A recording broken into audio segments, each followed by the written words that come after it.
Okay, so let me continue with. So we already saw this movie. Let me show you again because I think it's a very nice.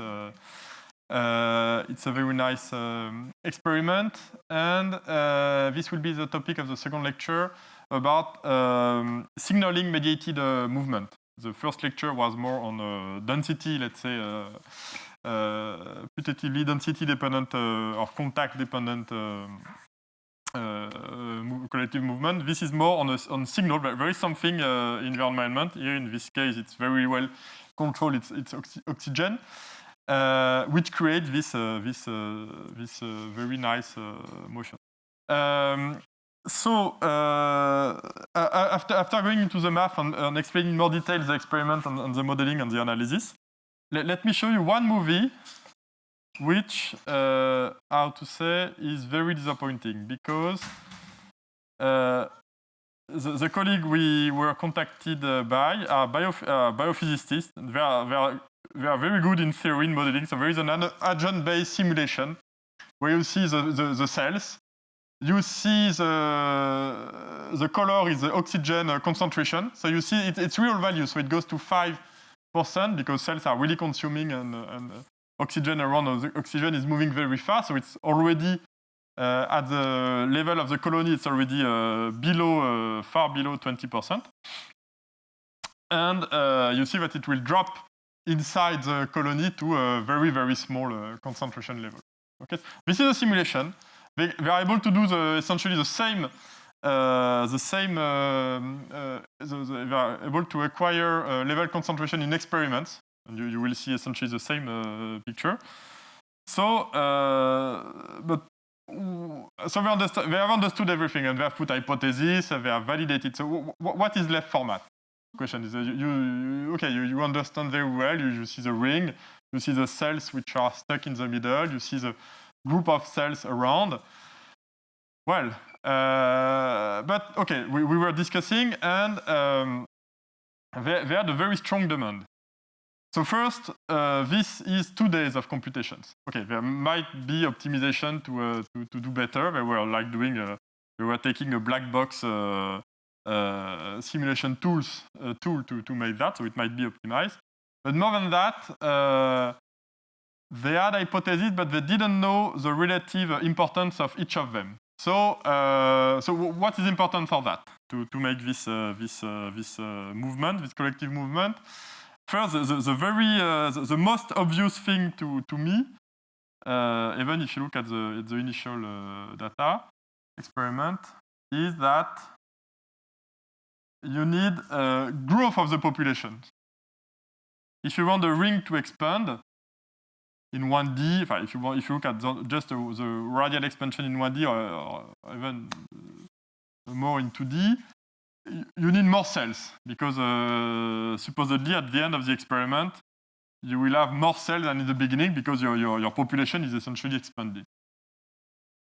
Okay, and this was not obvious for the biologists. Of course, if you tell them there is cell division, they will tell you, yes, sure, there might be.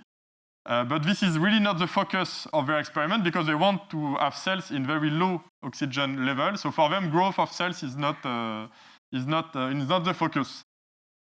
So they didn't hardly put it in their modeling. So and clearly for very basic, as Luigi said, very basic mass balance equation, mass balance principle. If you don't have more cell at the end of the experiment, you will not see such a wave expanding. So so cell division is important to make this wave at a large, at a long time scale. So cell division is important, but how important it is? Is it like truly important? So then there is a very natural way to answer this question is to compute the speed of the ring. If you're able to compute the speed of expansion, and if it depends, does it depend on the cell division rate? Is it a strong dependency? Okay, so this is the type of question we could discuss with them, and we could actually answer. And to answer this question, you need a model. I mean, you need an analytical model because if you rely on the cellular automaton model or individual-based model, let's say for a larger class, you will find it very difficult to have Of course, you can vary a lot parameters and study, but okay, if you have a nice formula, it will be easier. So my focus for this second lecture is to derive the formula for the expansion of such a ring from very basic rules. And for this, I first need to explain you the experiment better.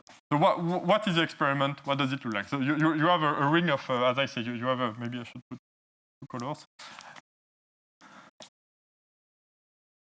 You have a plate with some nutrient, but it's a low, it's a very limited nutrient. So you have a plate. You have initially a colony of cells. And then, actually, it's a flat colony. Because on the top of this plate, you put, as I said, a cover glass, which is such that you have very narrow width.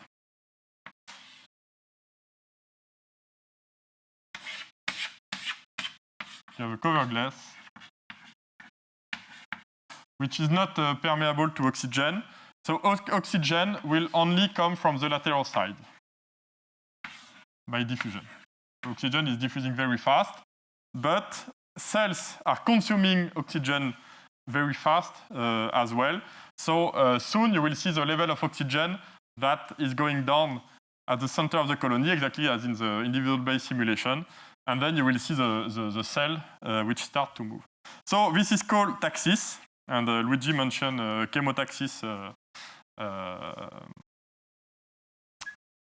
right before.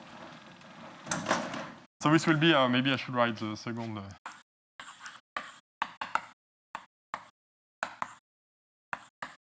My second part is about signal-mediated motion. So it's a very large class of problems in biology, and I focus on this case study to present the notion. So first comment is that cells can move in preferred directions, and this is called taxis. Usually you might have heard about chemotaxis when it's a response to a molecule. Here it's oxygens, and in this case it's called aerotaxis. And it's at the core of many developmental processes.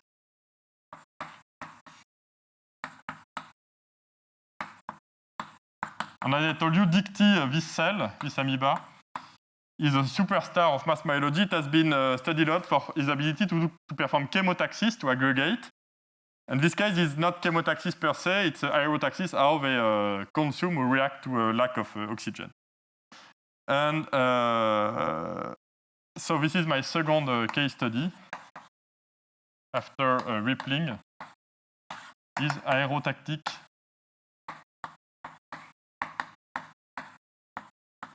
waves of Dicty cells.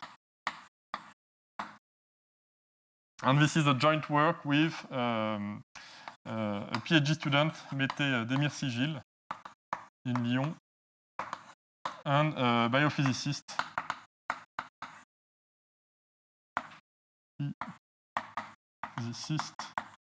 from so it's Institut Lumière Matière in Lyon. Those people are team of Jean-Paul Rive. They are very interested in cancer cells too, but for this particular experiment, they decided to look at a much, let's say, a much at a very well studied cell model. Oops, sorry. So the experiment is as follows. I should have maybe have erased. So maybe let's do it again. You have this cover glass. So what you see if you look into a space. So the main hypothesis, but which has been confirmed numerically, is that you have an oxygen gradient that will look like this. oxygen concentration. So those cells which are ahead will experience large oxygen concentration, and those cells which are stuck behind will experience low concentration. So this is the center of the colony. And this is the outside. Now, if you look at the cell, I showed you a movie previously where you can really see individual cells. When you look at what they are doing, if you are ahead, you will see a small random motion, like looks like a Brownian motion, and you will see cell division. And it can be measured globally. You see that the number of cells increases across the experiment. And more interestingly, if you look in the ring, you will see in the behavior, you will see this taxis motion. You will see cells that make a persistent motion in the direction of the gradient. So they are able to feel, apparently, the oxygen concentration. They are known to able to do that, and they will move to try to catch up the oxygen concentration and move in that direction. Something I don't tell you is that really at the core, they do something different. They do super persistent motion, but without preference because the gradient is too narrow, they are too shallow, they are not able to catch up. But it's not my interest here.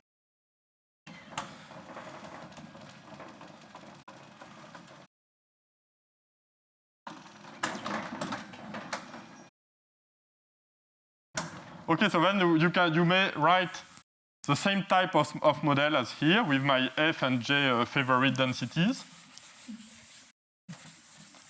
The right moving and the left moving.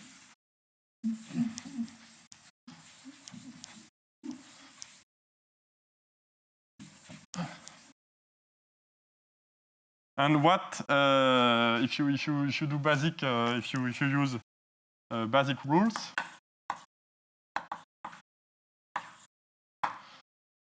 Is what we call go or grow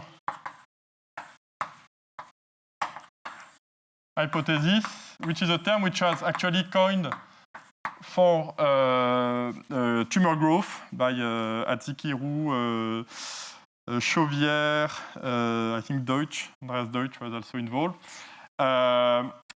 which was the idea to say that cells can have different behavior. They can either divide or move preferentially by a taxis in some direction. But in their case, it was a density-dependent mediated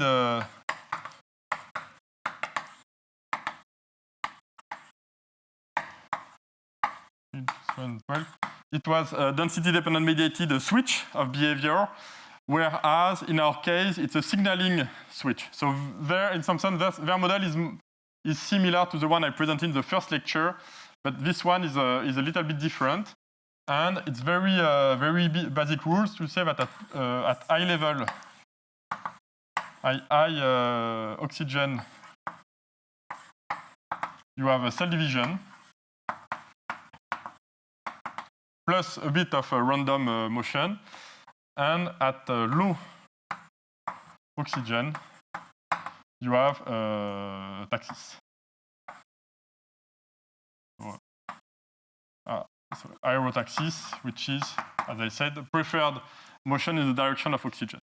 So I will write this into an equation. You will have maybe I can keep the +1. I stick to 1D. It's okay. It's not very important for this problem. And you will have a rate of transition. And I will call so F and J as in lecture 1. And S of T of X will be simply the oxygen concentration. So you assume that there is a turning rate, a reorientation rate. It's not exactly the turning rate as before.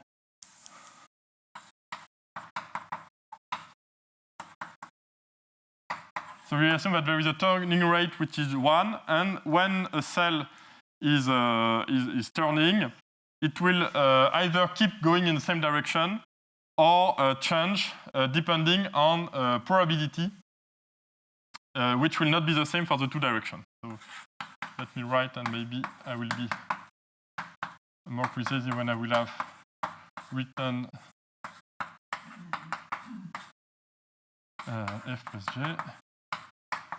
And then I add growth. So growth is rate depending on oxygen of f plus j, and the same.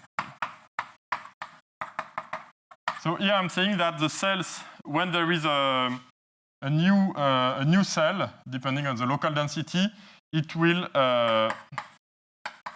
distribute in the two compartments with equal probability. So there is no preferred direction at when a new cell starts.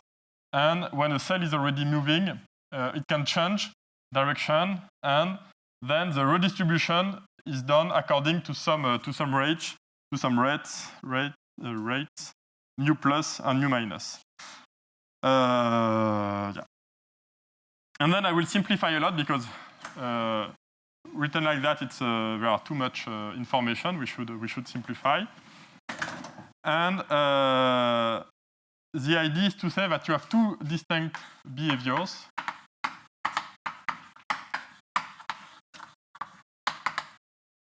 So suppose that S is above some threshold, S0, which is the threshold that distinguishes between these two behaviors. Then you will have mu plus equals to mu minus, so equal probabilities to reorientate,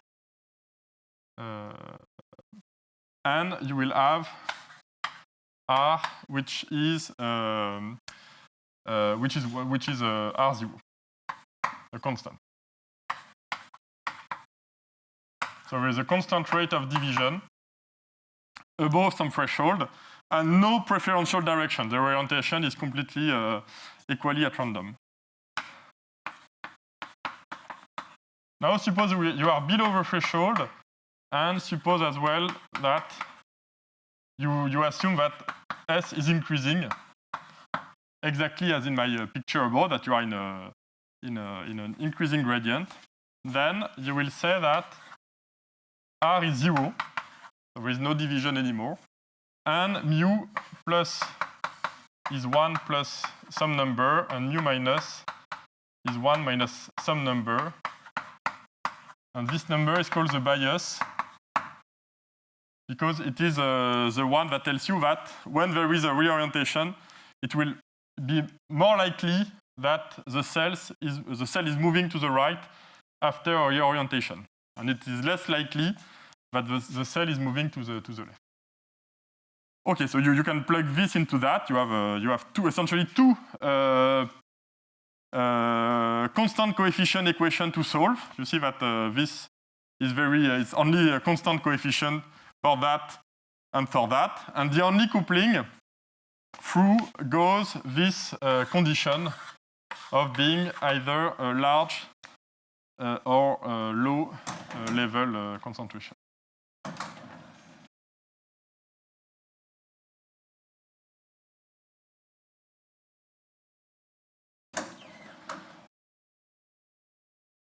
So it is possible to compute many different things, but I realized that it was a bit too complicated for the purpose of this lecture, and I propose to simplify and to do what is called a diffusion limit. So I told you that diffusion might be not always the correct scale to look at motion of microorganisms, but in this case it's not too bad. And if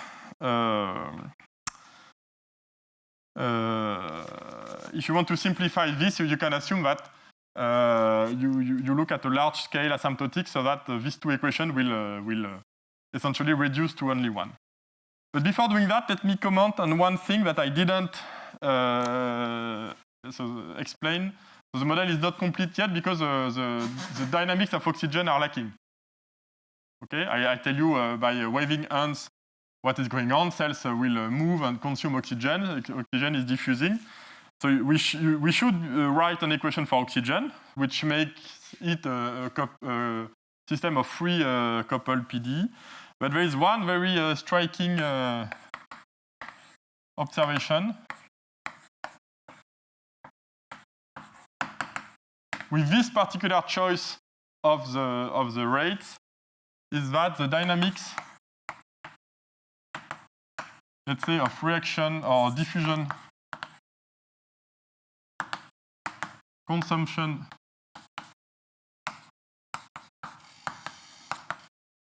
of oxygen do not matter. You do not need to write an equation for that. The only thing you have to know is that oxygen will be increasing and will cross this value at some point.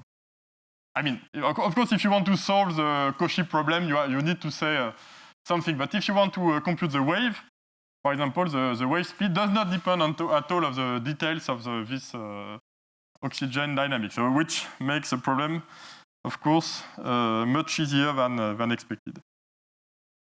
So let's say it's possible to compute the wave speed. There is a formula for that. For the persistent problem. For the persistent motion model. But I told you it's a little bit too complicated in terms of, not conceptually, but in terms of computation. So then, to simplify, let's assume that the bias is of order epsilon. So we assume the bias is small, and that the rate of growth is even smaller. So that you have a few cells dividing by per unit of time, and when you have the random motion, this bias into the reorientation is small. So if you do that, it's known that you can rescale space and time in what is called a diffusive limit. So you have to enlarge space and accelerate time according to the diffusive limit x squared over 2, which is compatible with those scales because it's a unit of time. It will be compatible, and this will, when you average it, it will give you an advection term. And essentially, what it tells you is that because the bias is small, if there is no bias, it's perfectly equally likely to go to the left and to the right. And you know that in this such kind of random motion, at the leading order, there is essentially no net motion. So you have to accelerate time, and then you see a diffusion. And when you perturb this analysis, the standard diffusive motion, with a small bias, it has to be small, then you recover in the diffusive limit. So I will not so details in exercise if you want, or further discussion if you are interested in. But what you will get is that f, if you index it by epsilon, will converge to essentially the same density at the leading order. This is what you expect if epsilon equals to 0. And you have correction to these densities, and the correction to these densities gives you the equation for rho, where the density rho satisfies. So it's only a rho of T of x. So now you see that this is where you get only one equation, because these two things converge to the same density. Solves. So the equation is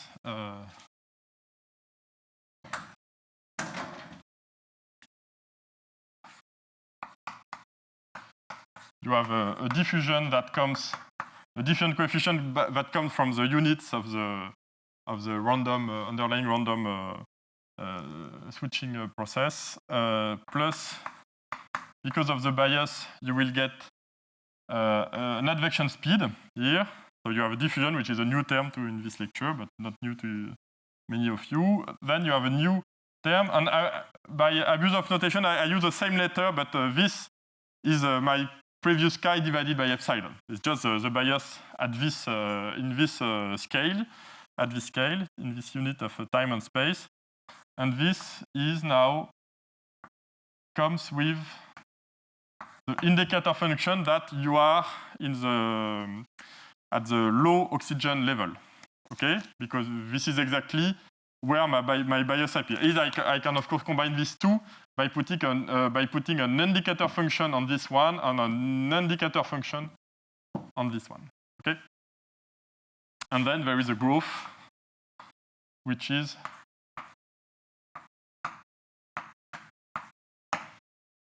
so again, it's a piecewise constant coefficient parabolic PDE. Either you have drift advection with constant speed and no growth. Either you have growth and no advection, only diffusion. Diffusion is always there, you assume. Okay, you can play with, you can also put different diffusion coefficient in different areas, but this does not change the math. Okay, nice. And what is on the coupling? Goes through the knowledge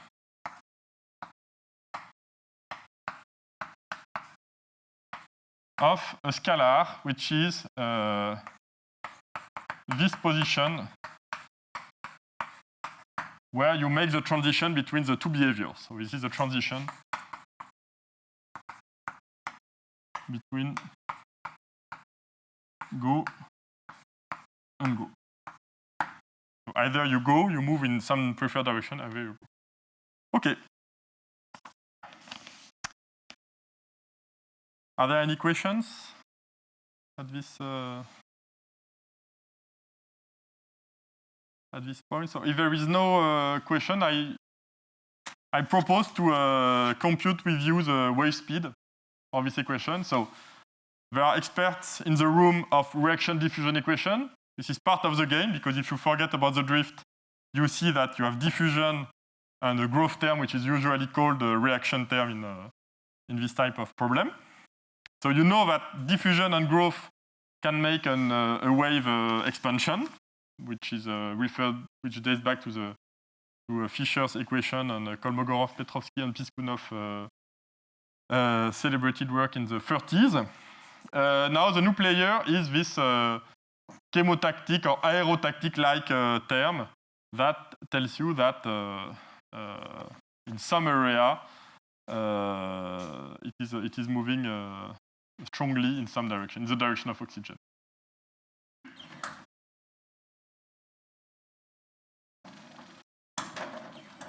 And the good thing for this model is that because it's essentially linear up to the transition, you can solve it with simple exponential functions. So it's a linear, it's an ODE, because when you look for a wave, of course, you look at a stationary profile in a moving frame. So you put yourself in a moving frame. You look at something stationary, so it becomes a second-order ODE that you have to solve, and you can solve it almost explicitly. You can solve it explicitly. So, how to compute the wave?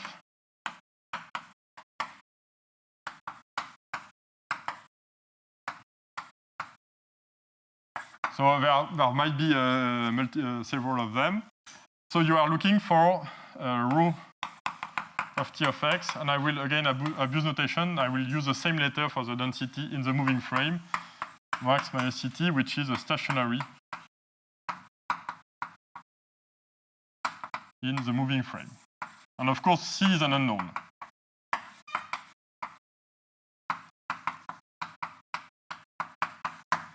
And I assume that C is positive. Of course, you can do the symmetric one with oxygen pointing to the other side. Okay, so there you will have, so the time derivative is minus C rho prime. Okay, then you have minus d rho second for the space derivative, plus here you have chi indicator of z. And because it's translational invariant, I can assume that the transition happens at 0. Okay, I use here translation invariance to pinpoint the origin as the place of the transition, rho prime. And again, here you have indicator of z positive rho.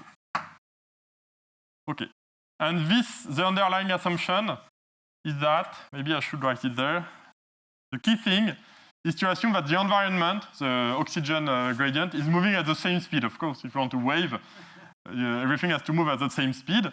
So here is just to say that I don't care about the oxygen profile.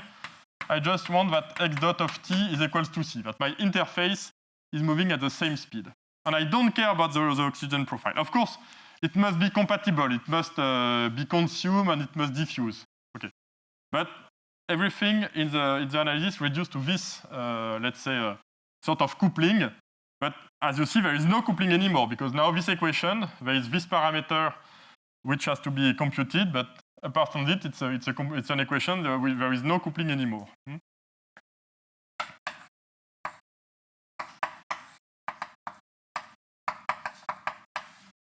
This S anymore.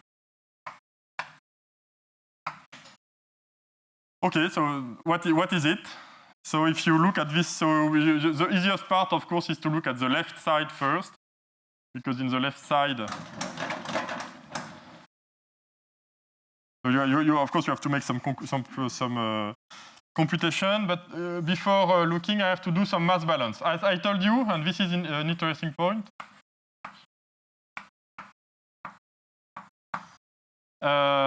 It was sort of obvious that the quantity of cells is growing in the experiment, and then they measured it very precisely, but there is no doubt of that. And it means something in the equation. If you look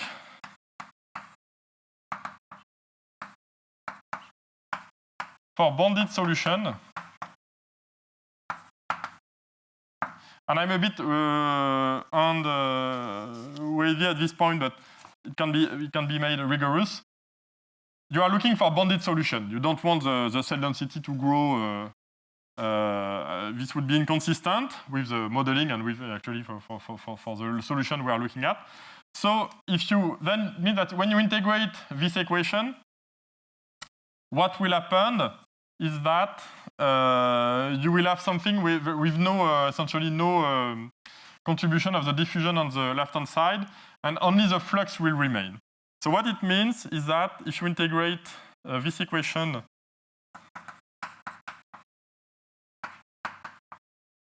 from minus to plus infinity, okay, you integrate that, it will give you the value. So here you see that on the left-hand side, you have chi minus c times rho. So if you integrate, it's at minus infinity, so it becomes a c minus chi times rho of minus infinity. This is a contribution from advection. Minus 0, because this you assume it's bounded, and in this case it will in fact eventually become flat at infinity, so there is no diffusive flux at infinity. And this is the integral from 0 to infinity of rho of z dz. Okay, so I claim this is a mass balance, let's say a relation, not an equation, but a relation, that tells you that the flux of cells at minus infinity is coming from is issued from cells which have been dividing at the edge of the front. So what it means is that if you are a cell in this experiment, and actually they could track and confirm that, what will happen to you? You will divide at some point with a high level of oxygen. Life will be very, very nice, up to the point where cells behind have consumed oxygen, and the gradient of oxygen is moving, is expanding, and you will experience a low level of oxygen.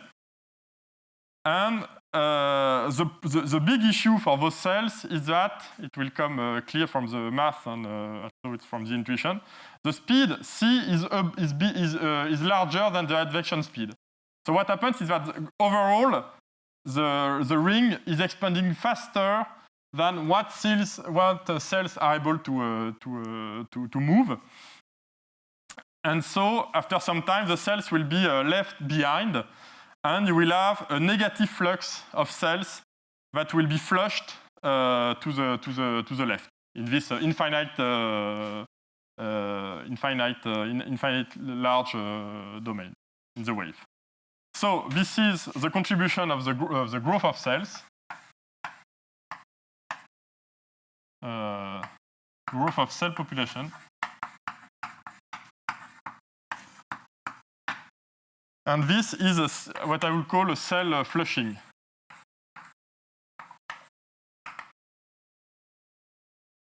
Which occurs at minus infinity. This can be seen as a flux of cells. And if you look at the signs, so this is a negative flux of cells because I have integrated at minus infinity. So it's a negative flux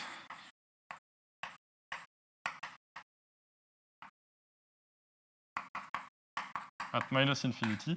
And it tells you one very important thing for the analysis, and I hope I still have a few minutes, yeah. It tells you that this quantity, because of course this is a positive term, this is a net growth term, this quantity here is positive. And this is what I told you is part of the model to say that it's a terrible news for the cells because the overall population will be moving faster than what individual cells are able to do. Of course, this chi is not an individual speed. It's an average of all the bias. But if you go in average, if you look at one trajectory for a long time, it will not be able to move faster than this speed, but the population will move faster. So it will eventually be left behind with exactly this flux. Okay, so in 2 minutes, I give you the value of the speed. And I leave you as an exercise how to compute it. But again, it's only it's exponential. You have to match exponential function. So formulas. If z negative, you have two solutions because you see that you will look for rho, which is exponential of minus lambda z. You look for exponential solutions. So the on the left-hand side, you have c lambda minus d lambda square plus chi of lambda equals to 0. So it gives you lambda equals to 0, of course. And if I'm correct, lambda is c minus chi over d. Okay? And this guy, we know, is positive by exactly the argument I told you, which is either both, let's say, a modeling and a mathematical argument. And this is impossible. Because unbounded. Okay, here I'm cheating because I told you I was looking for a bounded solution. So this is perfectly consistent. If you want bounded solution, you have to kill one of the mode. And so it tells you that the solution is only made of a plateau. So it means that on the left-hand side, the solution will be just constant. Very easy. Construction of the solution so far that you have to match with something on the right, sorry. And for the right is Fisher KPP. FKPP equation. So then you have to solve C lambda equals to D lambda square plus R. If you plug exponential solution as well. And you see that in this case, C, I write it as C as a function of lambda. I don't know what is lambda. It's R over lambda. And because lambda is a real number, this must be above 2 root RD. Okay, so it does not give you the speed, it gives you a lower bound for the speed. And then there are essentially two options. It might be the correct answer. Sorry, what is it so? So this function, when lambda is close to 0, goes to plus infinity because of the 1 over lambda. And when lambda is large, is linearly growing, so it has a minimum, and this minimum is when these two things are equal. So then you have two options. This might be the correct speed, but then it's a bit disappointing because there is no aerotaxis in this formula. It's only a growth on diffusion, division and diffusion. But this might happen, okay? So you have two options. Either, C is equals to 2 root on lambda, and there is no aerotaxis, there is no bias involved. Or it's not the case, and if it's not the case, then you will see that you have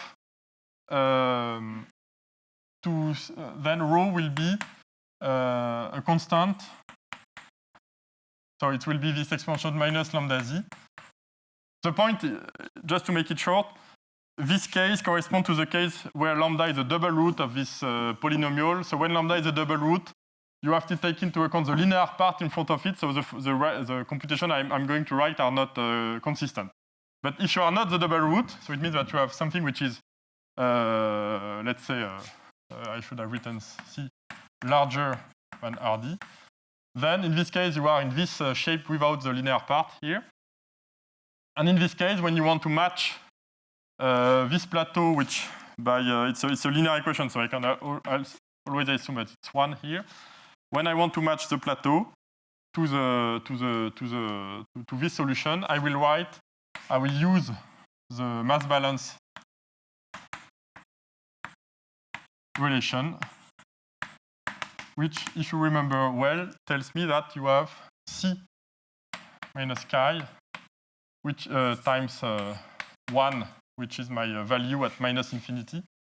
This is equals to the R times the integral from 0 to infinity of rho of z dz, and this is R, which is simply 1 over lambda, because it's my rho here. And it gives me that, it gives me what? It gives me that C minus chi is R over lambda, but R over lambda, I know what it is. It's C minus d lambda. Okay, so I have C minus chi equals to d lambda, C minus d lambda. Okay, so it tells me what is lambda. So lambda is, there is a one decay, which is chi over d. And once I know what is lambda, I can go back to my equation, and then C is what it is. It's d times lambda, so it's chi, plus something. I told you it was above chi. We knew that already. And what it is R d over chi, because I just put lambda into there. Okay. And then you can work out everything. It was a very quick, but this depends on whether chi is is below root RD or chi is above root RD. And this is exactly the transition to the double root, of course, because I tell you when these two things are the same equals to root RD, this is exactly this transition. Okay, so I will stop there and just tell you a few, give you a few comments. What is the answer of my early question?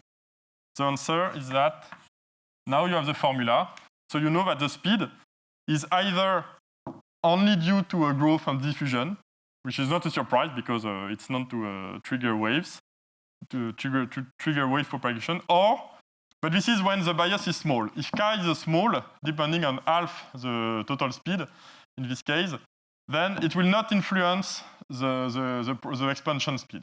Okay, so in this case, the speed will be essentially driven by growth, and this, for the specialist, is called a pooled wave. And if you have heard about it, it's very natural. It tells you that only the cells at the edge will contribute to the expansion because there will not be any contribution to the advection. But if the bias is large, or the average speed due to biases is large, compared to that, then you have a transition, and now the speed will truly depend on everything, the three parameters. And then it's due to the fact that cells which are left behind, in fact, are moving fast, actually, and they are able to catch up and to spend reasonable time in the ring before they are eventually left behind, as I told you. And this is called a push wave, where you have contribution of all the population to let's say this could be a age contribution only. And this will be a full whole population contribution. Everyone contribute to the expansion. Okay, and then what it tells you is that when k is large, and in experiment actually the bias is much larger than that, you are in the second regime. In fact, the growth is still there, but when k is large, you see that this will be a very small contribution to the speed. So what you expect is you expect to have something which is very stiff here. You have a plateau of cells with stiff decay here, and a speed which is mainly driven by those cells which are pushing, not pushing, but trying to catch back when they start to feel lack of oxygen.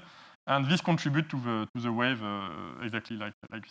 There are lots of connection between that and standard reaction diffusion equation, where you have a transition depending on the nonlinearity between these two types of propagation. Okay, then you might want to go back to the persistent motion model. You can do it with two velocities, but there are more computations, and it's completely open to do it with more continuum of velocity, because in this case, the shape of the velocity distribution and the speed are very much coupled together, and this will be the purpose of the third lecture, to tell you what you can do, at least what can be done for models where you have to take into account all the heterogeneity of the population with respect to velocity or any structural variable during the wave expansion. Thank you.